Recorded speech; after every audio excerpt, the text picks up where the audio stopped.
إن الحمد لله نحمده ونستعينه ونستغفره ونعوذ بالله من شرور أنفسنا ومن سيئات أعمالنا من يهده الله فلا مضل له ومن يضلل فلا هادي له أشهد أن لا إله إلا الله وحده لا شريك له وأشهد أن محمدا عبده ورسوله اللهم صل وسلم على سيدنا محمد وعلى آله وأصحابه والتابعين لهم بإحسان إلى يوم الدين أما بعد فيا عباد الله اتقوا الله أوصيكم وإياي بتقوى الله فقد فاز المتقون قال الله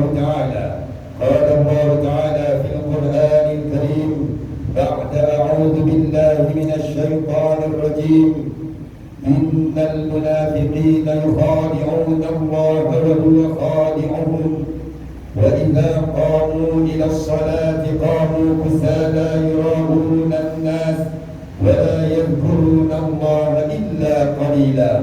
Surah An-Nisa 142. Sesungguhnya orang munafik itu hendak menipu Allah, tetapi Allah membalas tipuan mereka.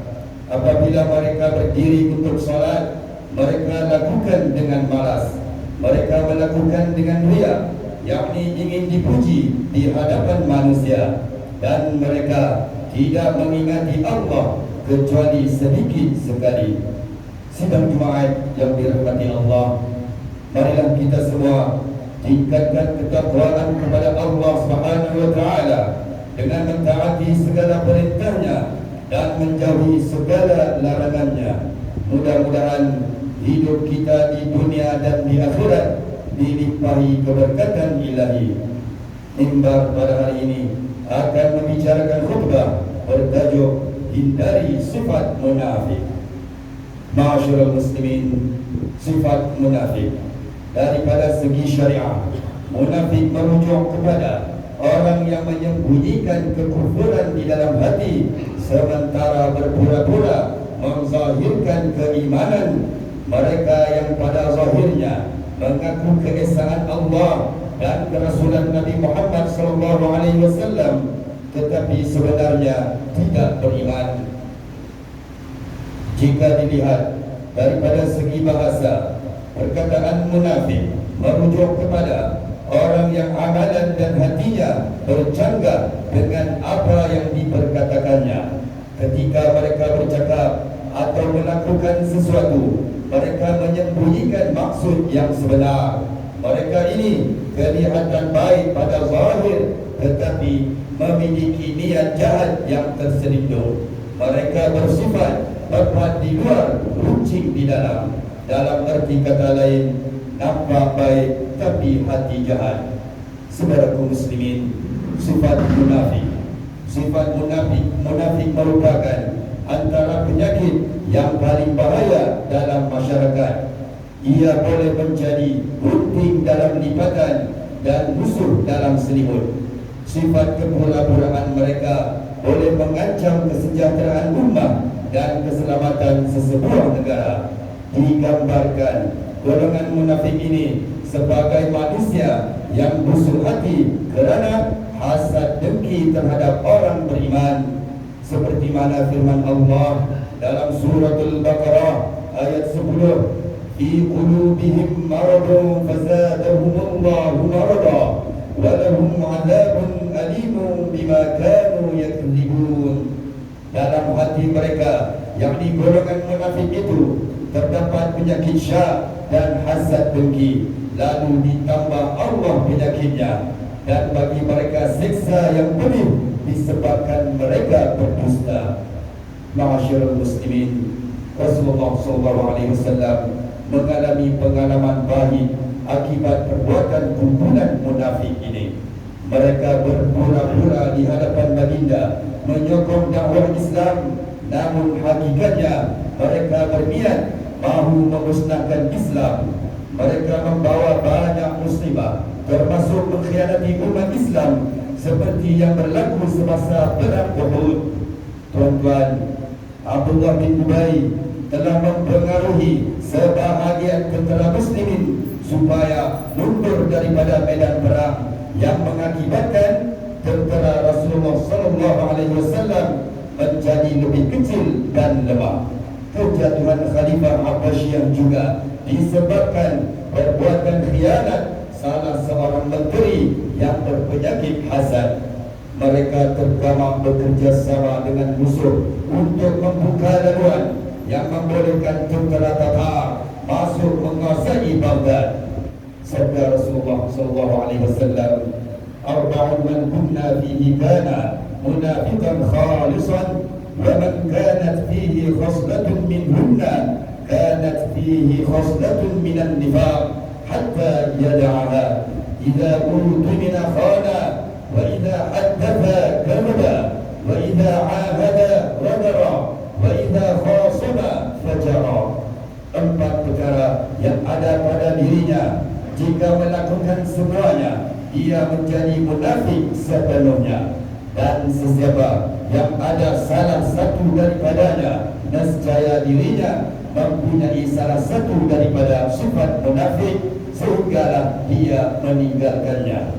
Apabila diberikan amanah, berlaku khianat. Apabila bercakap, dia berbohong. Apabila berjanji, dia memungkiri janji. Dan apabila dia berdebat, dia tidak jujur dan bukan mencari kebenaran. Rawahul Bukhari.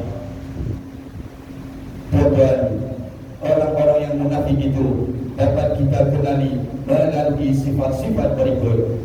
Pertama, dia tidak memiliki pendirian yang kukuh. Dia menunjukkan pendirian yang senantiasa berubah-ubah mengikut keadaan. Dia sangat mudah terpengaruh dengan persekitaran, ibarat lalang yang mudah mengikut arah tiupan angin, atau sesumpah yang boleh menukar warna kulit mengikut pohon mana ia hinggap. Kedua, dia ingkar kepada janji, mudah berdusta dan mudah bersumpah palsu. Cakapnya di siang hari tidak boleh dibawa ke malam. Yang ketiga, orang munafik juga boleh diibaratkan sebagai pelakon yang hebat. Dia bijak melakonkan watak mengikut pentas dan penonton. Sifatnya bermuka-muka, memuji sewaktu berhadapan dengan kita dan mengumpat pula ketika berada di belakang. Dari Abu Hurairah radhiyallahu anhu, Rasulullah SAW bersabda, "Kamu akan mendapati manusia yang paling jahat, yaitu memiliki dua wajah. Ia datang pada segolongan dengan satu wajah, dan datang pada golongan yang lain pula dengan satu wajah." Yang keempat, dia mengharapkan apa juga kebaikannya dibalas dengan upah berbentuk wang, harta, pangkat dan jawatan. Harga dirinya juga boleh dijual beli dan boleh diperdagangkan. Kesetiaannya pula akan berakhir jika dia tidak dapat ganjaran atau upah. Yang kelima, dia menjadikan dunia sebagai matlamat hidup dan terlalu cinta kepada kebendaan. Keenam, riya dan mengejar pujian, serta tidak boleh menerima teguran dan nasihat atas apa juga kelemahan dan kesilapan. Ketujuh, jiwanya yang senantiasa gelisah dan resah kerana terpaksa bersikap pura-pura di hadapan khalayak ramai. Kelapan, dia kelihatan baik di permukaan tetapi berhati busuk, berniat jahat dan berbuat khianat, serta suka melakukan tipu daya. Yang kesembilan, melakukan kerosakan di bumi dengan menggunakan tipu muslihat, memutarbalikkan fakta, memberikan alasan mahu membuat perkara baik, sedangkan apa yang berlaku ialah di sebaliknya.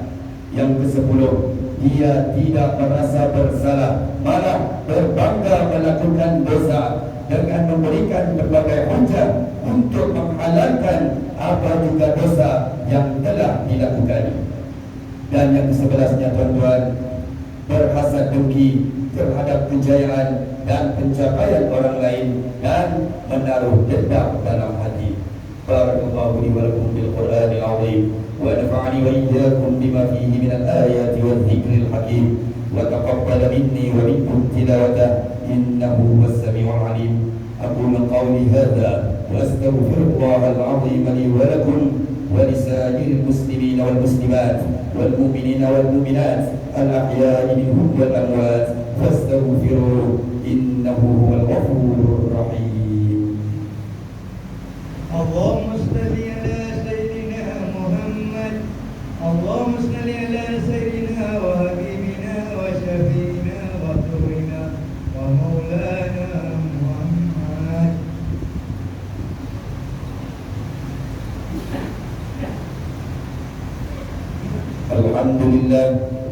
الحمد لله حمدا كثيرا كما أمر.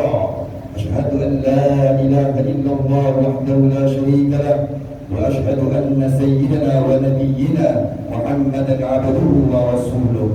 اللهم صل وسلم وبارك على سيدنا محمد وعلى آله وأصحابه أجمعين. أما بعد فيا عباد الله اتقوا الله وكونوا مع الصادقين.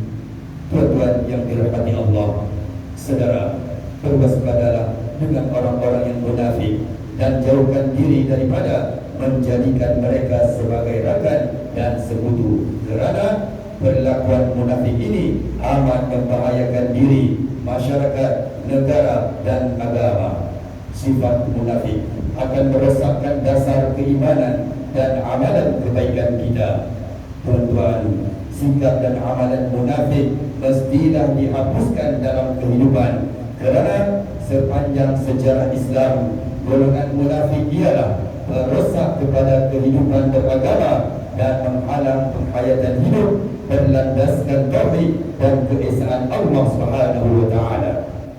Sabda Rasulullah sallallahu alaihi wasallam dalam riwayat Imam At-Tabrani, "Inna akhwafa ma akhafu alaikum ba'di kullu munafiqin alimin lisan."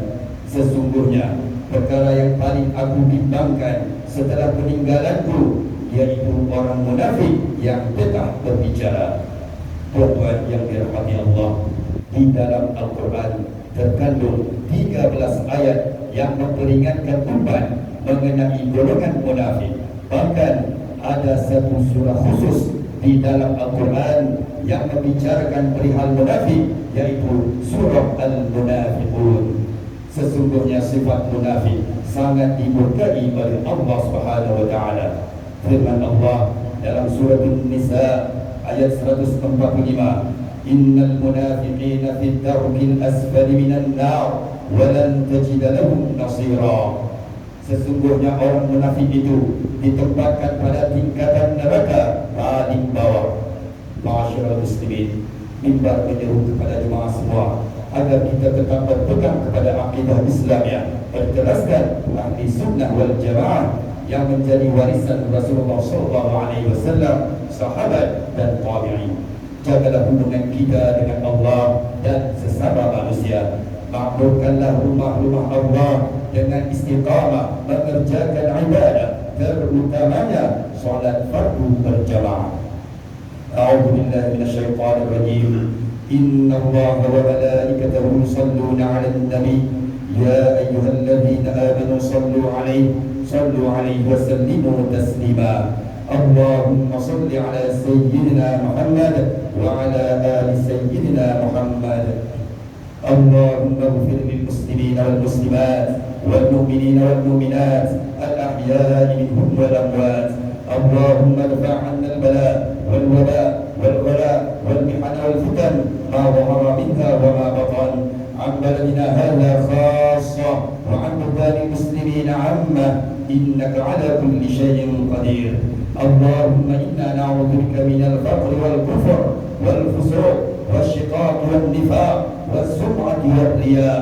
Ya Allah, kami berlindung denganmu daripada kefakiran, kekufuran, kefasikan, kedurhakaan dan kemunafikan, sum'ah dan riya. Ya Dzal Jalali wal Ikram, jadikanlah kami antara hamba-Mu yang memelihara amanah, Kuatkan iman dan hati kami agar menjauhi perbuatan khianat seperti salah guna harta benda yang bukan milik kami, memberi atau menerima rasuah, menyalahgunakan kuasa untuk kepentingan diri, serta menjauhkan kami dari golongan yang mengabaikan tanggungjawab yang diamanahkan. Ya Malikal Mulk, jauhi negara kami daripada kehancuran disebabkan perbuatan rasuah, serahkan tanggungjawab pimpinan dan pengurusan negara kami kepada kalangan hamba-Mu yang amanah, jujur dan ikhlas, serta tegas lagi berani menegakkan kebenaran dan melaksanakan keadilan berlandaskan hukum. Ya Razzaq, berkatilah hamba-Mu yang melaksanakan zakat, wakaf dan sedekah. Kurniakanlah rezeki yang berlipat ganda kepada mereka, serta sucikanlah harta dan jiwa mereka. Jauhilah golongan fuqara dan masakin daripada kekufuran dan kefakiran yang berpanjangan. Allahumma aminna fi awtanina wa aslih a'immatana wa ulata umurina washmal Allahumma bi'inayatika wa taufiqika ala malikina. Kebawah dunia yang maha mulia, Seri Paduka Baginda yang Perkat Agung ke-16 As-Sultan Abdullah Ayatuddin Al-Mustafa bin Syah Ibni Al-Barhum Sultan Haji Ahmad Syah Al-Musta'in Billah. Wa kadzalika maulana Tuan yang terutama, Tuan Datuk Seri Utama Ahmad Fuzi bin Haji Abdul Razak yang di-Pertuan Negeri Pulau Pinang. Rabbana atina fid dunya hasanah wa fil akhirati hasanah wa qina adzaban nar. Ibadallah, inna Allaha ya'muru bil 'adli wal ihsan wa ita'i dzil qurba wa yanha 'anil fahsya'i wal munkari wal baghi ya'idhukum la'allakum tadhakkarun. Fadhkurullaha al-'azima yadhkurkum washkuruhu 'ala ni'amihi yazidkum was'aluhu min fadlihi yu'tikum wa la dhikrullahi akbar wallahu ya'lamu ma tasna'un. Aqimus shalah.